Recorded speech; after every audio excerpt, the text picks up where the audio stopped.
ওই ফিলিস্তিনের, লিখে রাখেন আপনারা, মিডিয়া দিয়ে প্রচার করে দিয়েন, এই ফিলিস্তিনের বাবে লুত নামক জায়গায় তাদের মিসায়া, তথাকথিত মিসায়া মাসিহুদ দাজ্জালকে ঈসা আলাইহিস সালাম হত্যা করবেন ইনশাআল্লাহ।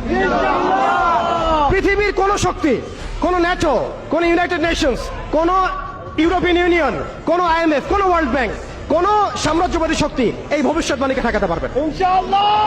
আপনি আপনাদেরকে চেষ্টা করতে দেন, সারা পৃথিবীর সমস্ত মুসলমানকে যদি এখন তারা মেরে ফেলে, তবুও এই অকাট্য ভবিষ্যৎবাণী ইনশাআল্লাহ তাআলা তারা পাল্টাতে পারবে না। এটা আমাদের আশার জায়গা, এটাই হচ্ছে চূড়ান্ত বিজয়। এবং ঈসা আলাইহিস সালামের হাতে আগামী 40 বছর, লিখে রাখেন আপনারা, এরপরের 40 বছর ওই বাইতুল মুকাদ্দাস থেকেই সারা বিশ্বে ইসলামী খিলাফা কায়েম হবে ইনশাআল্লাহ। যে খিলাফা শব্দটা এখন রাজনৈতিকভাবে আপনারা নিতে পারেন না, হজম করতে পারেন না।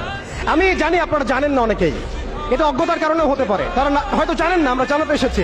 এই যে খিলাফা শব্দটা তারা নিতে পারে না, এই খিলাফাই হবে পৃথিবীর শেষ শাসন ইনশাআল্লাহ তাআলা। এই খিলাফা দিয়ে বিশ্ব শুরু হয়েছিল, এই খিলাফা দিয়েই বিশ্ব শেষ হবে।